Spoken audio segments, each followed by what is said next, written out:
여러분 안녕하십니까? KBS 7시 뉴스입니다. 북한이 공식 창구를 통해 문재인 대통령의 어제 광복절 경축사를 맹비난했습니다. 막말에 가까운 상당히 거친 표현들이 여러 등장했는데요. 북한은 특히 더 이상 남측에게 할 말도 없고 앞으로 다시 마주 앉을 생각도 없다고 주장했습니다. 보도에 김민지 기자입니다. 문재인 대통령 광복절 경축사 하루 만에 나온 반응. 하지만 내용은 공식 입장으로 보기 힘들 정도로 막말 수준의 비난이 가득했습니다. 먼저 북한은 문 대통령 경축사를 말재간만 부린 정신구호의 나열이라고 평가했습니다. 평화경제 부분에 대해서는 소도 웃을 노릇이라며 매우 원색적인 표현까지 써가며 비아냥댔습니다. 실명을 거론하지는 않았지만 뻔뻔한 사람, 웃기는 사람이라며 문 대통령에 대한 비난도 이어갔습니다. 한미연합연습에 대해서는 자신들을 괴멸시키려는 북침훈련이라며 이 시점에 대화를 운운하는 게 의문스럽다고 비난을 우리 정부에 집중했습니다. 북한은 그러면서 남측과는 더 이상 할 말도 없고 다시 마주 앉을 생각도 없다고 주장했습니다. 한미연합연습이 끝난 뒤 대화 국면이 찾아올 것이라는 건 남측의 망상에 불과하다며 미련을 미리 접으라고도 했습니다. 계속된 북한의 비난에 대응을 자제해왔던 정부도 강한 유감을 밝혔습니다. 남북관계 발전에도 전혀 도움이 되지 않는다는 점을 분명하게 지적하고자 합니다. 청와대 관계자는 성숙한 남북관계에 도움이 되지 않는다며 불만스러워도 대화를 어렵게 하는 건 바람직하지 않다고 밝혔습니다. 통일부 당국자 역시 북한의 담화를 도를 넘는 무례한 행위라며 남북이 지킬 것은 지켜야 한다고 강조했습니다. KBS 뉴스 김민지입니다. 강도 높은 비난과 함께 북한은 엿새 만에 단거리 발사체 2발을 또 쏘아 올렸습니다. 현재 진행 중인 한미연합훈련을 겨냥한 것으로 이번엔 군사분계선에서 비교적 가까운 곳에서 발사해 도발 수위를 높인 것으로 보입니다. 한승현 기자가 보도합니다. 북한이 오늘 오전 8시 1분과 16분 단거리 발사체 2발을 발사했습니다. 강원도 통천 북방 일대에서 동해상의 북동 방향에 있는 특정 목표를 향해 발사됐습니다.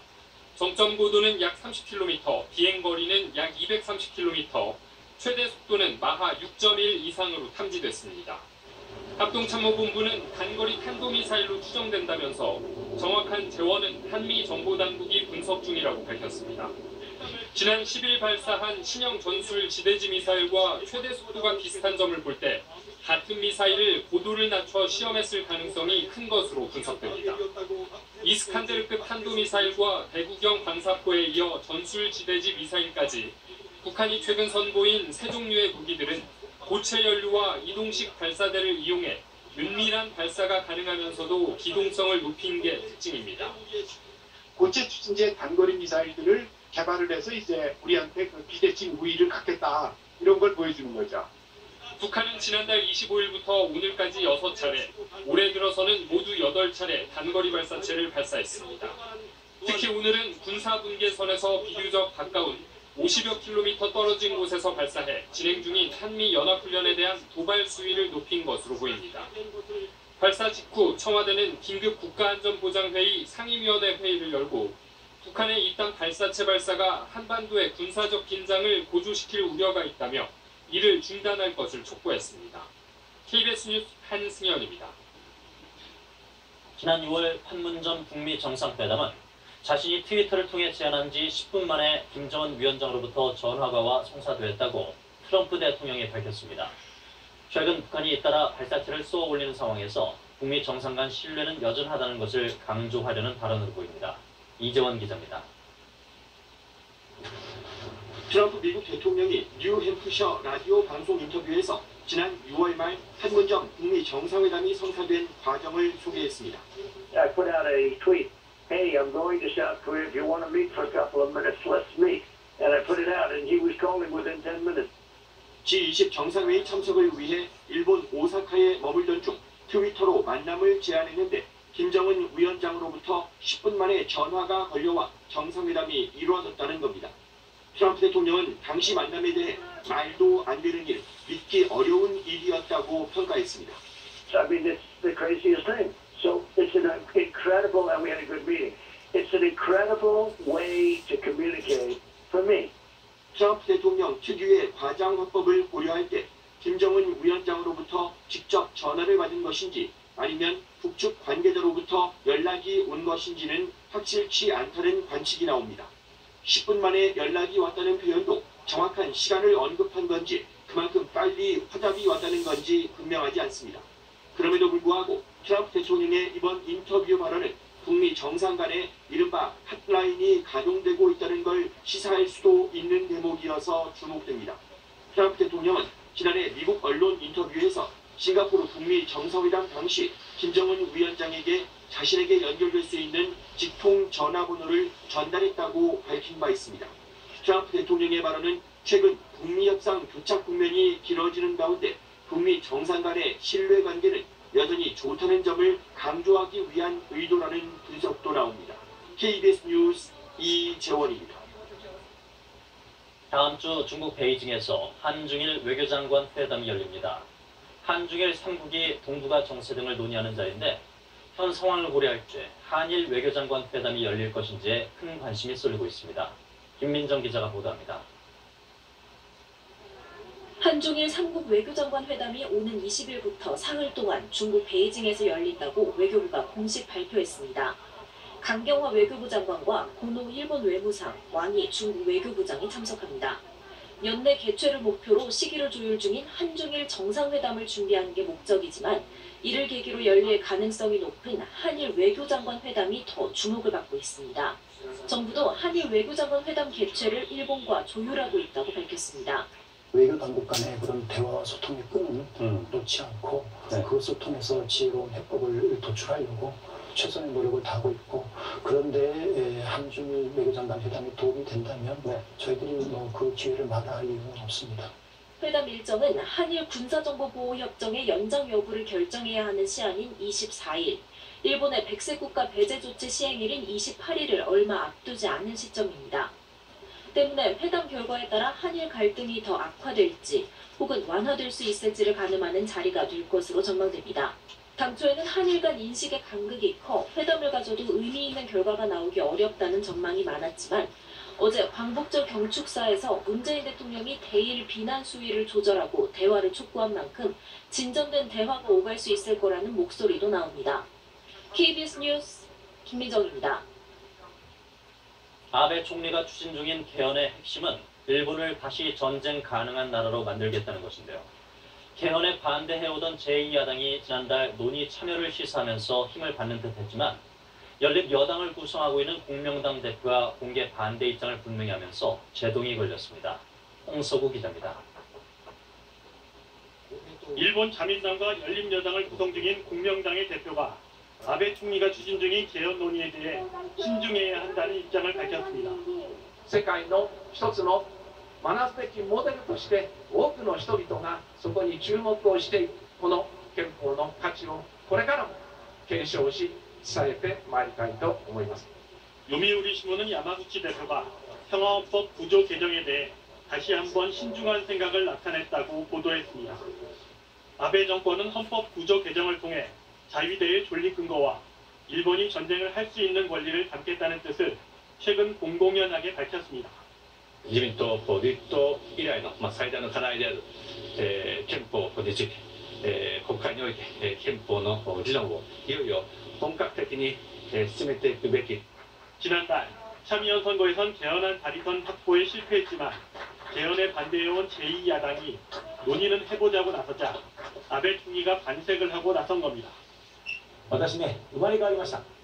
安倍総理、確かに総理の考えとは違いますけど、憲法改正の議論はしっかり進めていきましょう。 참의원 24석을 가진 국민민주당이 동의할 경우 열린여당은 개헌안을 안정적으로 발의할 수 있습니다. 의료단체인 창가학회가 모태인 공명당은 이전부터 개헌 문제에 대해서는 신중했지만 아베 총리가 개헌 추진에 본격적으로 나서자 당대표가 나서 반대 입장을 분명히 한 것으로 풀이됩니다. 공명당이 반대할 경우 개헌안은 발의될 수 없고 아베 총리의 독주에도 급제동이 걸리게 됩니다. TBS 뉴스 홍서구입니다. 정부가 폐타이어, 폐플라스틱 등 수입 폐기물에 대해 방사능과 중금속 검사를 강화하기로 했습니다. 일본의 경제 도발에 대한 대응 조치로 읽힙니다. 김소영 기자입니다. 야적장을 가득 메운 폐타이어. 국내에서 쓰고 버린 것도 있지만 지난해에만 24만 톤을 수입했습니다. 시멘트나 콘크리트 보조 원료로 씁니다. 정부가 폐타이어를 비롯해 폐배터리와 폐플라스틱 등 수입 폐기물 세 품목의 안전검사를 강화하기로 했습니다. 일본산 석탄재 폐기물을 전수조사하기로 한 데 이어 일주일여 만에 나온 추가 조치입니다. 수입할 때 방사능 검사 성적서와 중금속 성분 분석서의 진위를 달마다 확인하기로 했습니다. 수입업체 현장 점검도 분기 1회에서 월 1회 이상으로 강화합니다. 방사능과 중금속 기준을 초과하는 등 위반 사례가 나오면 반출 명령 등을 내리기로 했습니다. 국민 안전과 건강, 환경 보호를 위해서 강화하는 조치입니다. 그래서 특정 국가와 관계에서 무역 분쟁이나 수출 규제에 대응하는 그런 조치는 아니라는 말씀드립니다. 정부는 이렇게 선을 그었지만 사실상 일본을 겨냥한 조치라는 분석이 나옵니다. 세 품목 모두 수입국에 일본이 들어 있습니다. 방사능 검사는 일본과 러시아 수입품에 한해 강화하기로 했습니다. 환경부는 이번 조치가 그동안 해온 검사를 더 철저히 하자는 취지이기 때문에 무역 마찰 소지는 적다고 설명했습니다. 또 폐기물 수입량 감소에 따른 국내 업체의 부담을 줄이기 위해 국내 폐기물 재활용 확대와 정부 지원 방안을 마련하기로 했습니다.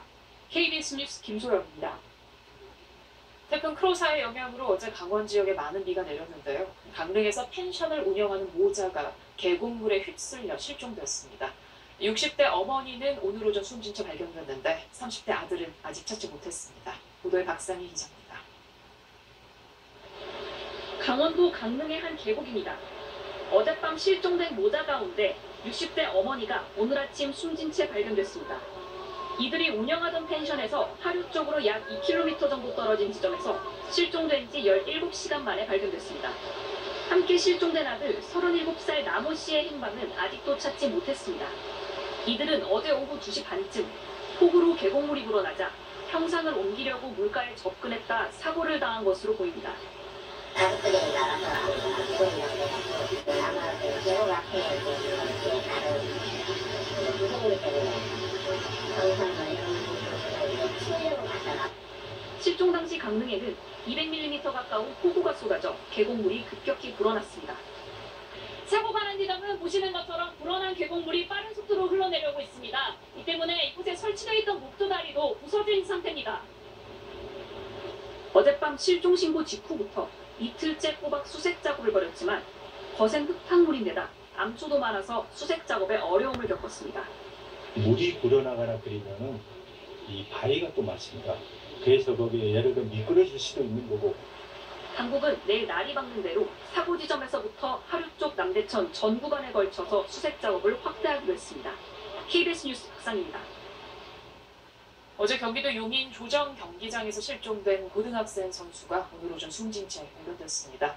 사고 당시 선수들은 훈련 중이라 구명조끼를 입고 있지 않았는데요. 경찰은 사고 경위를 조사하고 있습니다. 임명규 기자가 취재했습니다.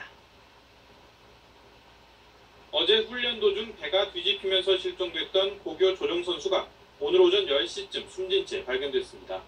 발견된 곳은 사고 지점에서 둔치 쪽 방향으로 20여 미터 떨어진 곳입니다. 수심 4m인 저수지 바닥에서 소방 구조대에 의해 발견됐습니다. 사고가 난 배는 4인용이지만 훈련에서는 3명이 탑승했습니다. 배의 길이가 10m가 넘고 긴 노가 8개가 있어 인원과 상관없이 뒤집어지는 경우는 거의 없는 것으로 알려져 있습니다. 뒤집어지더라도 조정용 배는 가라앉지 않기 때문에 구명조끼도 안 입는다고 합니다. 사고 당시에도 선수들은 구명조끼를 착용하지 않았습니다. 중학생들은 문구제로 무조건 입히거든요, 조끼를. 근데 이제 고등학교부터 실업팀까지는 저희는 조끼를 안 입혀요. 사고는 훈련을 위해 몸을 푸는 과정에서 일어난 것으로 알려졌습니다. 3명이 함께 물에 빠져 2명은 구조됐는데 왜 1명은 실종 후 결국 숨지게 됐는지 밝혀야 할 대목입니다. 경찰은 숨진 선수에 대한 부검을 국과수에 의뢰하고 정확한 안전 규정도 파악할 계획입니다. 또 함께 훈련했던 선수들과 코치, 목격자 등을 상대로 사고 경위를 조사하고 있습니다. KBS 뉴스 임명규입니다. 이번엔 홍콩 소식 알아보겠습니다. 공항 점거로 경찰과 큰 충돌을 빚었던 시위대가 이번 주말 대규모 집회를 예고한 가운데 오늘도 산발적인 수요가 이어져 긴장이 이어지고 있습니다. 홍콩 현지 연결합니다. 송금한 특파원, 몇 시간 뒤에 또 시위가 예정돼 있다고요? 네, 제가 나와 있는 곳은 홍콩의 차터 공원입니다. 이곳은 홍콩의 상징이라고도 할 수 있는 금융 중심가인데 이곳에서 약 2시간 뒤부터 시위가 예고되어 있습니다. 오늘은 대학 교수 등 학계 전문가들이 모일 예정입니다. 학생들이 주축이 돼서 촉발된 시위였지만 경찰의 폭력 진압을 규탄하는 법조계, 의료인 등 다양한 전문가들이 동참하고 있습니다. 송환법 반대와 경찰의 강경 진압을 규탄하는 목소리가 세를 더하고 있는 겁니다. 이런 가운데 중국에서 중요 현안을 논의하는 베이다이어 회의가 오늘 끝난 것으로 알려졌는데요. 홍콩 사태 해법이 어떻게 논의됐는지 결과는 아직 확인되지 않고 있습니다. 홍콩 시위대도 중국의 지도부 결정에 아주 큰 관심을 갖고 있는데 주말에 대규모 시위를 예고하면서 압박을 높여가고 있습니다. 홍콩과 가까운 선전에 무장 병력이 대기하고 있다는 것이 확인되는데 주말 대규모 시위가 벌어지면 양측 간의 충돌 위험이 더 커지는 것 아닌가 모르겠어요. 네, 지난번에 홍콩 국제공항에서 한 중국의 관영 매체 기자가 폭행을 당하는 일이 있었습니다. 이후에 시위대가 시민들에게 사과를 했고 그리고 경찰과의 충돌도 자제하는 분위기가 감지되고 있습니다. 하지만 주말에 대규모 집회가 이어질 경우에 양측 간에 대규모 충돌이 발생하고 경찰이 무력 진압을 추진할 가능성도 큰 상황입니다. 시민들은 이번 주말에 약 300만 명이 거리로 나올 것으로 예상하고 있는데 지난 6월에 200만 명을 뛰어넘는 최대 규모로 예상됩니다. 당국은 우선 이 집회를 허가했습니다. 하지만 시위가 과격해지면 경찰이 해산을 요구하고 이 과정에서 최루탄 발포와 폭력 사태가 벌어질 가능성이 커 보입니다.